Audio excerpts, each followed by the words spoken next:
예레미야 32장 16절부터 19절까지. 자, 우리 함께 읽겠습니다. 내가 매매 증서를 네리야의 아들 바룩에게 넘겨준 뒤에 여호와께 기도하여 이르되 슬프도소이다. 주 여호와여, 주께서 큰 능력과 표심팔로 천지를 지으셨사오니 주에게는 할 수 없는 일이 없으시니이다. 주는 은혜를 천만인에게 베푸시며 아버지의 죄악을 그 후손의 품에 갚으시오니 크고 능력 있으신 하나님이시요 이름은 만군의 여호와시니이다.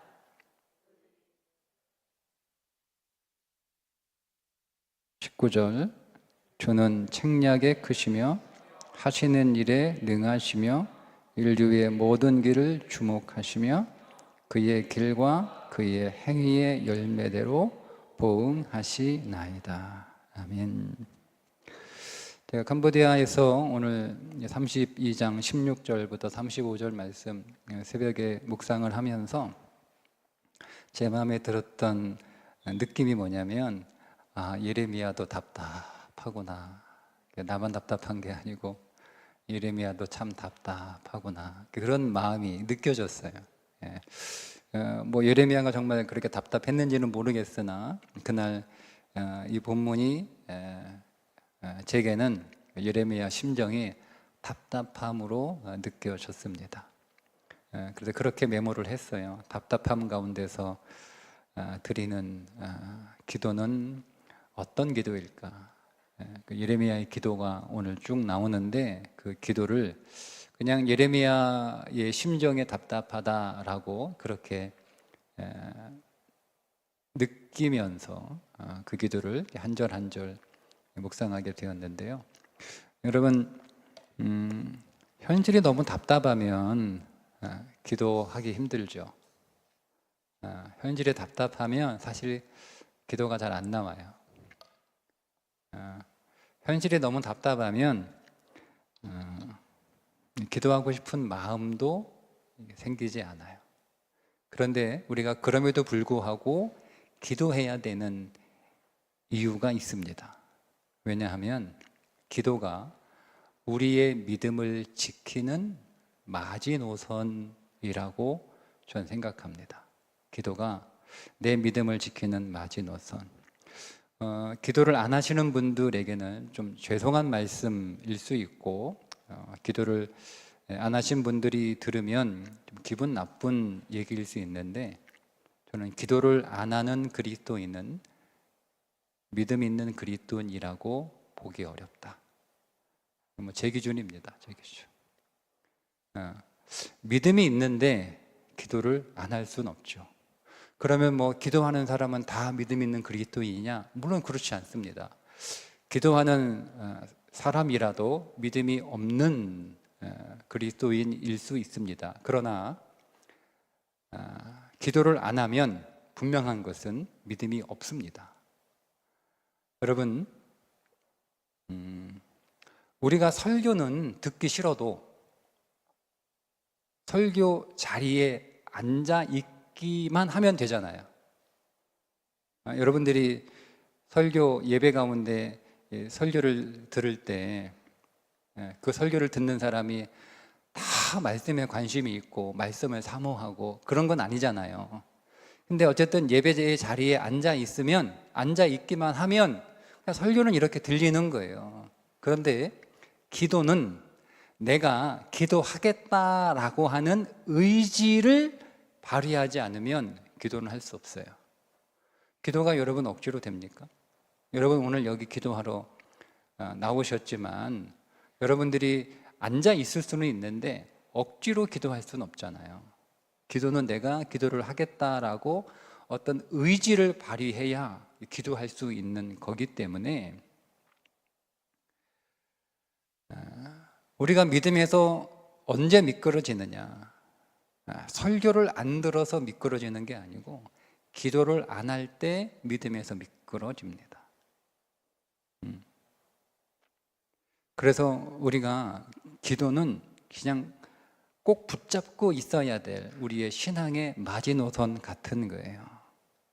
그래서 현실이 너무 답답해서 기도도 안 나오고 기도하고 싶은 마음이 안 생기기도 하지만 내가 의지를 다해서 억지로라도 기도의 자리에 나와서 그저 주여라고만 할지라도 우리가 입을 열어서 주 예수를 불러야 그래도 적어도 내가 믿음에서 미끄러지는 그 일을 내가 막을 수 있는.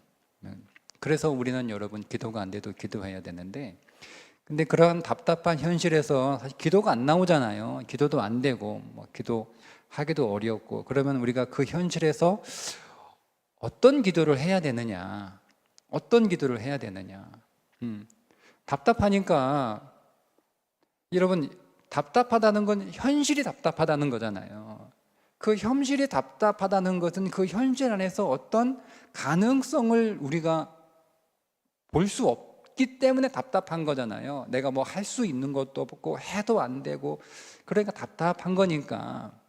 그러면 현실에 절망하고 있는 내가 기도를 해야 되는데, 그러니까 기도가 어려운 거예요. 현실이 절망스러우니까 기도가 어려운 거고, 기도가 안 되는 거고, 현실이 너무 절망스러우니까 기도하기가 어려워지는 건데, 그렇게 답답한 현실 속에서 우리가 기도를 끝까지 붙잡고 해야 되는데, 그러면 어떤 기도를 해야 되느냐, 제가 질문을 했어요. 말씀을 읽으면서 예레미야는 왜 답답할까? 여러분, 질문을 잘해야 좋은 답이 나오잖아요. 좋은 질문이 좋은 답을 내는 거니까. 근데 그날 아침에 정말 예레미야는 뭐 때문에 답답할까? 예레미야는 그가 처한 상황 때문에 답답할까? 아니면 이스라엘 백성들의 믿음의 상태 때문에 답답할까? 그러니까 지금 내가 답답하다면, 지금 내가 왜 이렇게 답답한 그런 마음을 갖고 있는 그 이유가, 내가 답답한 현실 때문에 정말 내가 답답한 건지, 아니면 내 자신이 내 영적인 상태가, 내 믿음의 상태가 문제가 있기 때문에 내가 답답하게 느끼고 있는 것인지 질문을 한번 해봤어요. 그럼 예레미야는 왜 그런가? 지금 우리가 16절에 본 것처럼 예레미야가 땅을 샀다라고 나오잖아요. 사실은 땅을 살 수 있는 상황이 아니잖아. 자기가 감옥에 잡혀 있는 상황이고, 감옥에 잡혀 있는 사람이 언제 그 감옥에서 나갈지도 모르겠고, 지금 예루살렘은 바벨론에 포위가 되어 있어서 곧 나라가 언제 망할지도 모르겠고, 더군다나 시드기야 왕은 계속 완고해져서 그의 마음이 돌이킬 수 있는 가능성은 전혀 보이지 않고, 더군다나 나라가 망해서 포로로 70년을 살 거라고 하나님의 말씀은 하시는데, 지금 자기 나이가 59세니까 70년 지나면 자기는 죽고 없을 거 아니에요. 그럼 내가 이 땅을 사봐야 내가 이 땅을 소유할 수도, 이 땅을 밟아볼 수도 없는데 땅을 뭐하러 사냐요. 그래서 예레미야가 답답한가? 헛돈 쓰는 것, 땅을 사봐야 헛수고잖아요. 뭔가 내가 비용을 지불했는데 그 비용을 지불한 그 가치가, 그 대가가 나에게 돌아오지 않으면 그게 헛수고잖아요. 우리가 시간의 비용을 지불하든, 수고의 비용을 지불하든, 돈의 비용을 지불하든, 비용을 지불하면 그 지불한 값에 합당한 어떤 결과가 와야 되는데, 비용을 내가 지불해도 결과가 없으면 답답하잖아요. 그래서 답답한가 이렇게 봤더니, 그 다음 말씀이 내가 슬프다, 답답해서 슬프다 이렇게 시작을 하는데, 그 슬프다라고 기도를 시작한 예레미야가 바로 이어서 어떤 기도를 하냐면 하나님의 전능하심을 찬송하는 기도를 하고 있다는 거예요.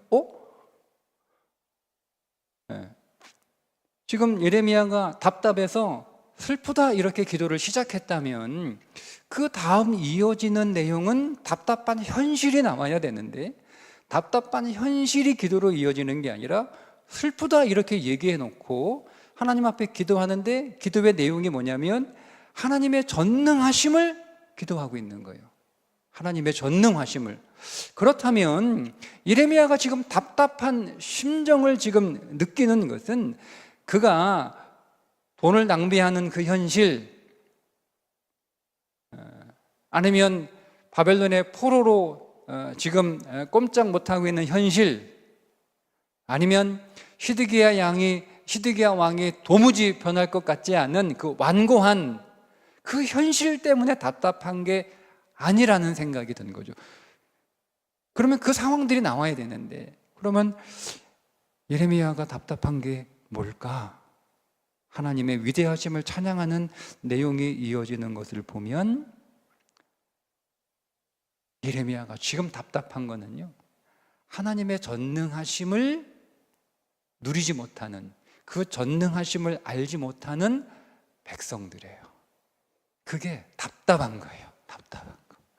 하나님은 위대하신데, 하나님은 엄청난 힘을 갖고 계신 분인데, 그분은 못하실 일이 없는 분인데, 그 하나님을 지금 누리지 못하고 그 하나님을 알지 못하는 그 백성들의 영적인 상태가 답답한 거예요. 현실이 답답한 게 아니라 현실이. 그러면 내가 정말 슬퍼하고 내가 정말 답답해하는 것은 내 현실이 아닌 거죠.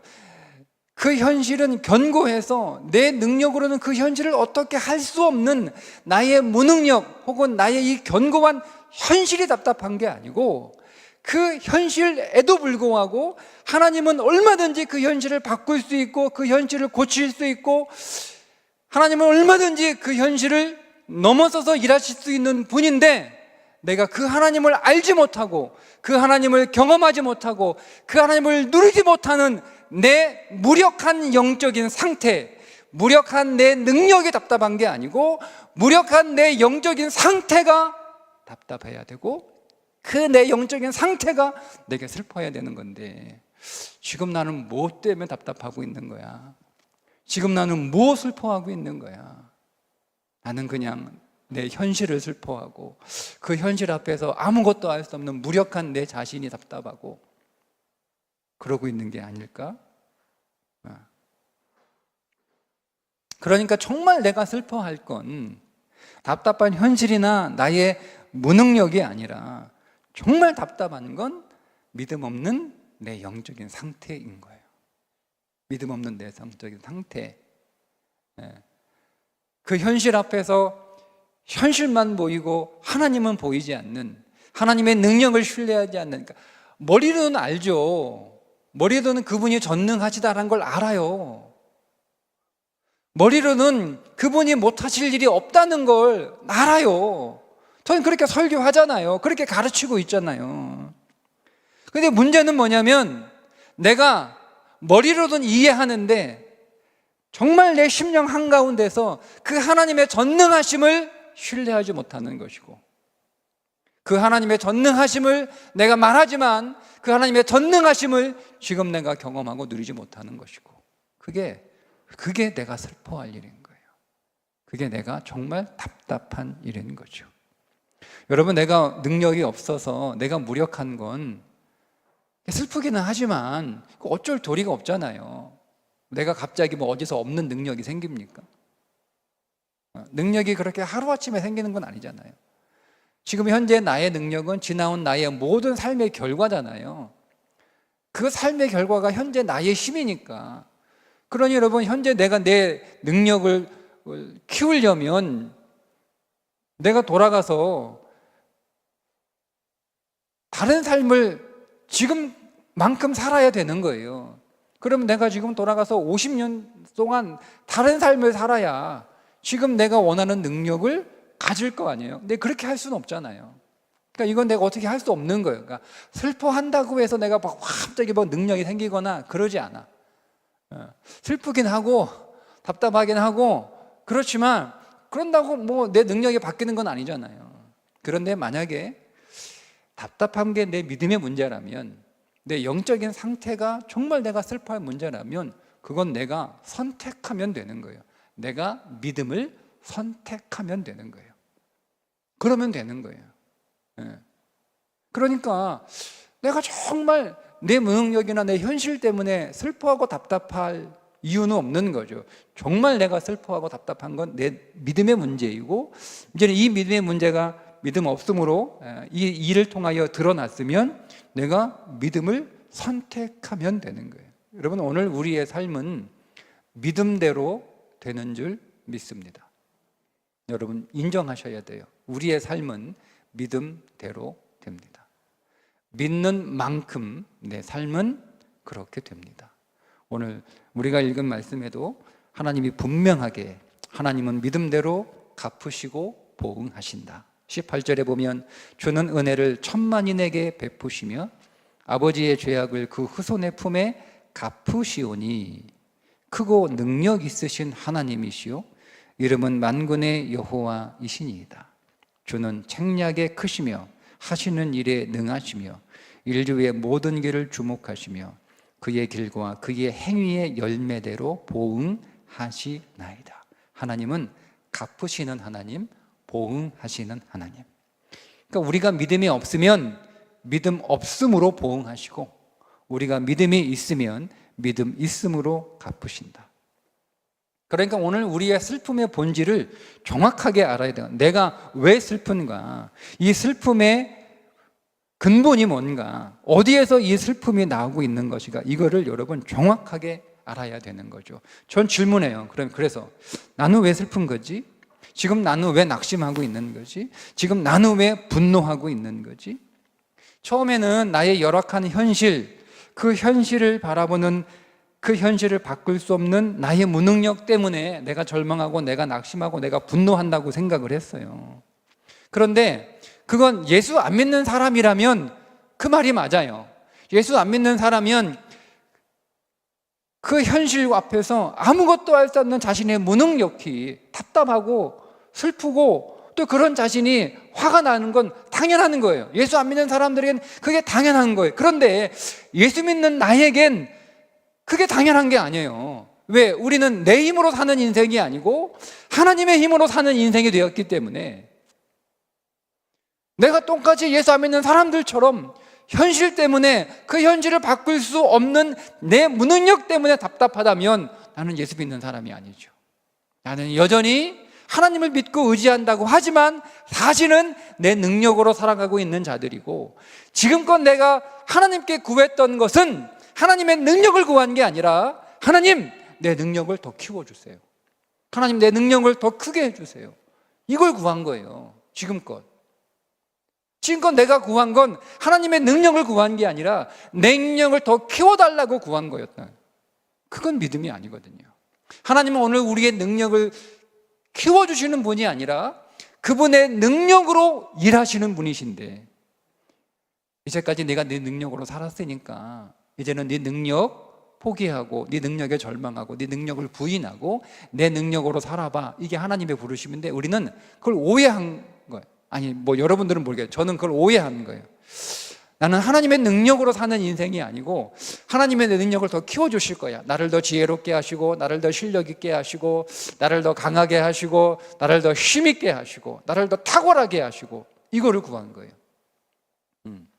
그러니까 이 현실 앞에서 내가 여전히 무력하니까 그동안 나는 내 힘이 커진 것도 아니고 내 실력이 늘어난 것도 아니고 나는 똑같다는 거죠. 그러니까 절망하는 거야. 그럼 내 믿음은 뭐였지? 그동안 난 뭘 믿은 거야? 내가 하나님한테 잘한 건가? 내가 하나님한테 그동안 했는데 그럼 내가 헛쓰고 한 건가? 왜 나는 안 컸지? 나는 왜 성장하지 않았지? 나는 왜 더 힘이 세지지 않았지? 나는 왜 더 실력이 늘어나지 않았지? 나는 왜 늘 이 똑같은 문제에 똑같이 절망하고 똑같이 낭망하고 똑같이 근심하고 똑같이 두려워하고 있지? 이런 생각이 드는 거예요. 내가 잘못 구했구나. 내 힘을 키워달라고 했구나. 하나님이 여러분 오늘 우리의 인생에 여러분의 능력과 여러분의 실력을 키워주실 수 있죠. 근데 문제는 뭐냐면 내가 힘이 커요? 내가 실력이 늘어나요? 그러면 문제도 커져요. 문제도 커져요. 그러니까 오늘 우리의 실력을 아무리 키우고 우리의 능력을 아무리 여러분 키워도 내 인생의 문제는 계속 언제나 문제라는 게 언제나 내 능력보다 큰 거잖아요. 지금은 풀 수 없어. 하나님이 내게 힘 주셔가지고 이 문제를 풀었어. 그러면 항상 여러분 내가 풀어야 할 문제가 다 내 능력보다 쉬운 문제가 우리에게 오는 게 아니냐. 그런 문제가 없는 인생이죠. 그러니까 우리가 문제가 없는 인생은 없잖아요. 그러면 내가 지금 하나님이 나에게 실력을, 지혜를 좀 주셔서 이 문제를 풀었지만 다음에는 내 지역보다 더, 내 지혜보다 더 어렵고 내 능력보다 더 힘든 문제가 나를 찾아오니까 그때는 똑같이, 그러니까 평생 나는 그렇게 살아야 되는 거야. 늘. 끝이 없는 거죠. 내가 잘못 구하고 있었던 게, 내가 하나님의 능력을 누리지 못하고 그 능력을 힘입지 못한 상태, 그게 나의 믿음 없음, 그게 문제라는 걸 깨달았어요. 무력한 나의 영적인 상태가 문제구나. 여러분, 여호수아와 갈렙이 가나안 정탐을 마치고 돌아와 백성들 앞에 보고를 한 뒤에 그 여호수아와 갈렙이 옷을 찢으면서 애통하는데, 그들이 왜 옷을 찢었을까? 그들이 왜 옷을 찢었을까? 자기들의 말을 믿지 않아서? 네. 그들이 옷을 찢었던 이유는 하나님의 능력을 알지 못하는 그들의 영적인 상태였습니다. 너무 답답한 거예요. 하나님이 얼마나 크신지 모르는, 지금까지 하나님의 능력을 계속 보여주셨는데 그 하나님의 능력을 그들이 귀로 들은 게 아니고 눈으로 다 봤잖아요. 애굽의 10개의 재앙이 떨어졌을 때 그 모든 재앙들을 다 봤어요. 홍해가 갈라지는 것도 봤어요. 쓴물이 단물이 되는 것도 봤어요. 반석이 쪼개져서 물이 흐르는 것도 봤어요. 만나와 메추라기도 다 먹었어요. 그거를 다 경험한 사람들이 하나님이 얼마나 위대한 능력과 하나님이 얼마나 전능하신지를 모르고 있는 그들의 영적인 상태가 답답해서 옷을 찢은 거예요. 자기들의 보고를 안 믿어서, 자기들의 말을 동의를 안 해줘서 답답한 게 아니고 여전히 하나님의 능력을 알지 못하는 그 이스라엘 백성들의 영적인 상태가 답답해서 옷을 찢었던 것이다. 말씀드린 것처럼 하나님에 대한 지식이, 머리에는 하나님은 전능하시고 하나님은 위대하시고 하나님은 못하신 일이 없고 하나님은 지혜가 무궁하시고 알아요. 근데 그것이 내 심령, 그게 믿음의 자리잖아요. 그 심령의 자리까지 내려오지 못하는 이유는 뭘까? 그건 내 영이 병들었기 때문에, 다른 설명을 할 수가 없어요. 머리로는 알고 있는데 그게 내 마음, 내 심령에서는 안 믿어지는 거죠. 그건 내 믿음이, 내 심령이, 내 영이 병들었기 때문에. 여러분, 우리의 영적인 상태가 병들어 있으면 믿음이 작동하지 못합니다. 믿음이 작동을 해야 되는데 믿음이 작동하지 못하는 이유, 그 영적인 상태가 병들었기 때문에. 머리로는 알지만 내 심령 안에서는 믿음이 일어나지 않습니다. 병들었기 때문에 그렇습니다. 그러니까 여러분, 오늘 우리의 심령에서 믿음이 작동하지 않으면 설교를 듣잖아요. 성경을 읽잖아요. 그럼 여러분 어떤 생각이 떠오르나요? 네? 저는 뭐 다 아는 얘기 하고 있네. 다 알잖아요. 여러분 모르나요? 뻔한 소리, 똑같은 얘기. 말은 쉽지.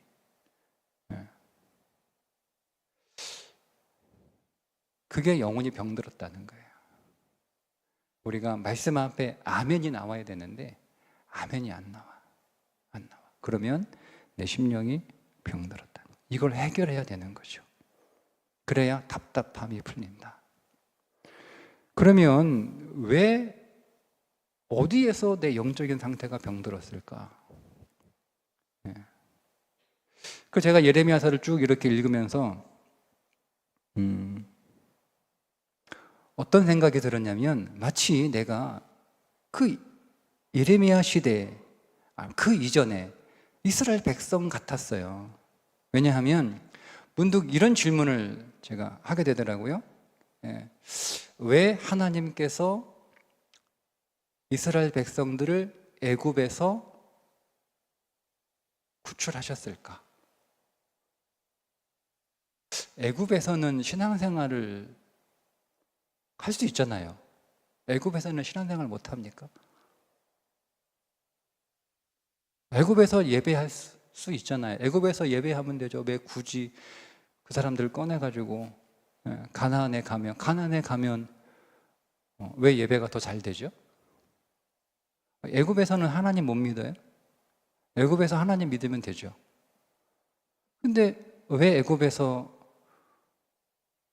하나님 잘 믿으라고 하면 되는데 왜 굳이 그들을 꺼내서 하나님의 광야와 가나안으로 들여보내서 거기서 하나님을 잘 믿으라고 했을까? 이 질문을 하게 됐어요.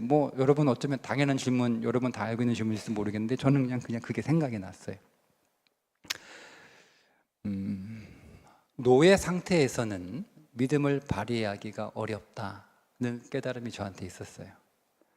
노예 상태에서는 믿음을 발휘하기가 어렵다. 그렇죠? 노예 상태에서는 믿음을 발휘하기가 어려워요. 여러분 어떻습니까? 우리가 오늘 여기 나올 수 있는 이유는 여러분들의 믿음이기도 하겠지만 오늘 이 자리에 나올 수 있는 환경이 된 거예요. 그렇죠? 만약 오늘 여러분들이 병들었어, 병원에 누워있어, 그럼 오고 싶어도 못 올 거 아니에요. 그죠? 여러분들이 오늘 지금 이 시간 일해야 될 만큼 여러분의 삶의 재정의 문제가 너무 힘들어. 그러면 여러분은 여기에 못 올 수도 있잖아요. 내가 조금 더 일해야, 내가 조금 더 돈을 벌어야 내가 그래도 생활할 수 있는 상황이라면 오늘 못 오는 거잖아요. 응? 네. 그러니까 여러분 오늘 우리가 막 믿음을 발휘한다고 해서 우리가 처한 환경을 초월해서 막 환경과 전혀 상관없이 막 환경을 막 무시하고 그렇게 믿음 생활을 하기가 어려워요. 그러니까 하나님이 그걸 인정하신 거죠. 그렇게 하실 수 있지 않을까요? 야, 믿음 있으면 뭐가 문제야? 믿음 있으면 뭐가 문제야? 노예하면서 왜 기도 못해? 노예하면서 왜 예배 못 드려? 하면 되지. 이렇게 하나님이 말씀하실 수 있잖아요. 저는 이 부분이 되게 큰 위로가 됐어요. 하나님도 그 부분을 인정하시고 이해해 주시는구나. 노예 상태에서는 기도할 수 없고 노예 상태에서는 예배할 수 없고 시간도 없고 힘도 없고 피곤하고 그러니까 기도하기도 어렵다는 거 하나님 인정하세요. 그러니까 노예 상태에서는 믿음 생활을 제대로 할 수 없기 때문에 하나님이 그들을 믿음 생활을 좀 더 수월하게 할 수 있는 노예에서 해방시켜 그들에게 자유로운 가나안 땅에 살 수 있도록 허락하신 거라는 생각이 들었어요.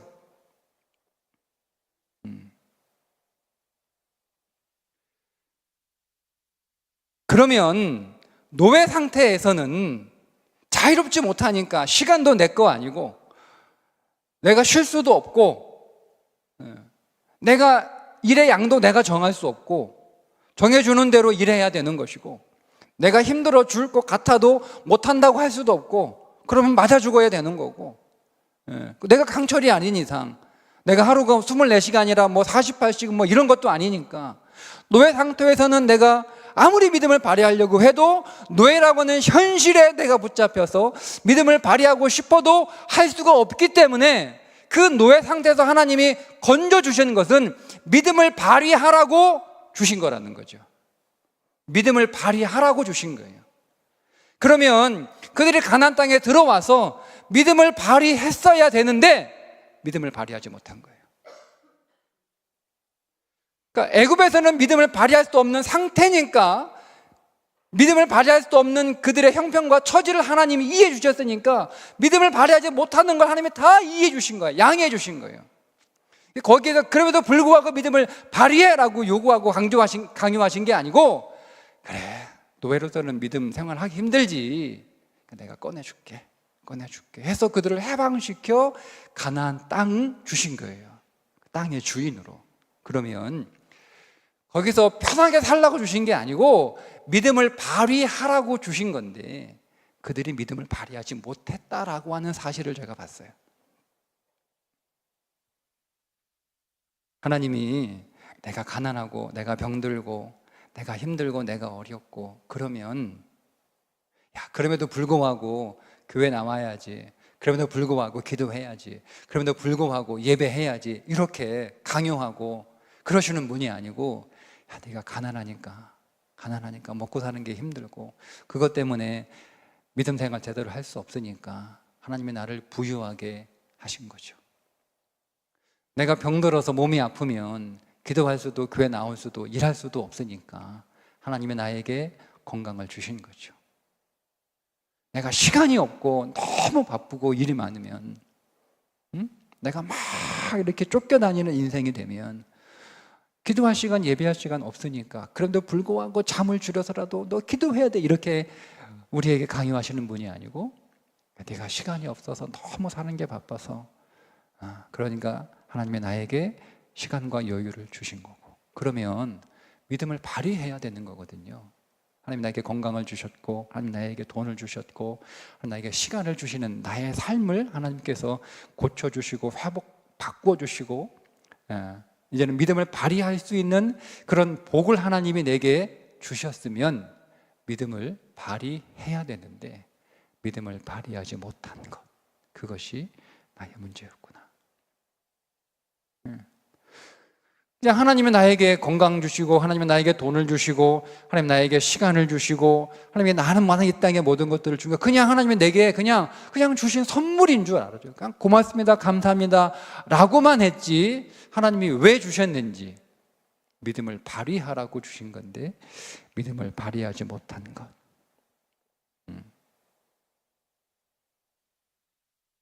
그래서 23절에 주의 목소리를 순종하지 아니하며 주의 목소리를 순종하지 아니하며 뒤에 이렇게 나와요.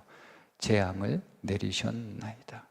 주의 목소리를 순종하지 아니하며 주의 율법에서 행하지 아니하며 무릇 주께서 행하라 명령하신 일을 행하지 아니하였으므로 즉 믿음을 발휘하지 아니하였으므로 주께서 이 모든 재앙을 그들에게 내리셨나이다. 하나님이 믿음을 발휘하지 않으니까 필요 없잖아요. 믿음을 발휘하라고 그 좋은 환경을 주셨는데 믿음을 발휘하지 않으니까 그 좋은 환경 필요 없잖아요. 믿음을 발휘하라고 건강 주셨는데 믿음을 발휘하지 않으니 그 건강이 무슨 필요 있어요? 그 건강 도로 가져가시는 거예요. 하나님이 믿음을 발휘하라고 돈을 주셨는데 돈만 받고 믿음은 발휘하지 않으니까 하나님이 돈 도로 가져가시는 거예요. 하나님이 믿음을 발휘하라고 시간을 주셨는데 믿음 발휘하지 않으니까 시간 도로 가져가시는 거예요. 순종하지 아니하며 명령하신 일을 행하지 아니하였으므로 이 모든 재앙을 그들에게 내리셨나이다. 그러니까 결국 문제는 내가 믿음을 발휘하지 않은 거예요. 내가 믿음을 발휘하지 않은 거예요. 말씀을 정리합니다. 여러분, 믿음을 발휘하라고 하나님께서 우리들에게 좋은 환경을 주셨습니다. 여러분은 우리의 삶이 좋아지지 않았나요? 좋아졌잖아요. 근데 왜 지금 답답하죠? 좋아졌는데 왜 지금은 더 안 좋아졌죠? 원래 하나님께서 믿음을 발휘하라고 우리에게 좋은 환경을 주셨는데, 좋게 만들어 주셨는데 내가 믿음을 발휘하지 않은 거예요. 성경을 이렇게 읽어보면 그동안은 그냥 제가 이렇게 묵상 없이 이렇게 흘려 읽었던 부분이 딱 생각이 났어요. 성경을 읽어보시면 여러분 이런 특징이 하나 있는데요. 하나님이 어떻게 하셨는지 내가 너희를 출애굽했고 내가 너희를 광야에서 인도했고 너희의 신도 너희의 옷도 해이지 않고 이런 말씀들을 한 번만 말씀하시는 게 아니고 계속 말씀하시는 거 여러분 혹시 기억나시죠? 성경 읽다 보면 그 내용을 계속 얘기하세요. 하나님이 계속. 아니 그거 한 번 얘기해도 되는 거잖아요. 그죠? 예? 근데 하나님이 이스라엘 백성들을 심판하시기 전에 꼭 이렇게 마치 어떤 공식처럼 꼭 하시는 말씀이 있어. 내가 너희들을 어떻게 출애굽시켰는지, 광야에서 어떻게 인도했는지, 가나안을 내가 어떻게 들여보냈는지, 그 가나안에서 어떻게 땅을 차지하게 하셨는지를 하나님이 구구절절 계속 얘기를 하세요. 근데 그거를 그냥 당연하게 읽어, 당연하게. 뭐 하나님이 하신 일이니까 뭐 그렇게 그냥 하나님이 추억 삼아 그렇게 말씀하시는 것보다 생각했는데, 그걸 하나님이 계속 그런 일들을 자주 언급하신 이유가 뭔지 제가 깨달은 거죠. 아, 그 의미였구나. 내가 너희들에게 믿음을 발휘하라고 해방시켜 준 거야. 내가 너에게 믿음을 발휘하라고 그 광야에서 신발도 옷도 해지 않게 내가 너희들을 돌보고 지킨 거야. 내가 너희들에게 믿음을 발휘하라고 가나안 땅을 너희들에게 차지하라고 그 가나안 땅을 선물로 준 거야. 내가 너에게 믿음을 발휘하라고 가나안 족속들을 내가 다 내쫓아 준 거야. 그 말씀이더라고요. 그런데 왜 믿음을 발휘하지 않았니? 라고 말씀하시는 거였어요. 믿음을 발휘하라고 기회를 주셨는데, 환경을 바꿔주셨는데 왜 믿음을 발휘하지 않니? 라고 하시는 거였어요. 그러니까 그 다음 말씀이에요. 너희들이 믿음을 발휘하지 않으니까 지금 내가 너희에게 준 믿음을 발휘하라고 주는 환경이 소용이 없는 거구나, 필요 없구나 라고 도로 가져가시는 거였어요. 저는 남유다와 북이스라엘을 심판하셨고 이제 남유다를 심판하시는 그 하나님의 마음이 그렇게 묵상이 됐어요. 하나님이 화가 나셔가지고 그들을 심판하는 게 아니었다라는 거죠. 네. 또 하나님이 그들을 다시 거룩하게 회복하시기 위하여 그들을 정결하게 씻으시는 그렇게 묵상이 되다가 또 하나 묵상이 된 게 하나님의 믿음을 발휘하라고 그렇게 좋은 환경들을 주셨는데 해방시키고 지켜주시고 보호하시고 인도하시고 가나안을 선물로 주시고 그 가나안의 모든 풍성한 저기 꿀에 흐르는 그 놀라운 삶을 그들에게 허락해 주셨는데 그들이 믿음을 발휘하지 않아서 하나님이 도로 가져가시는 거였구나 라는 생각이 됐어요.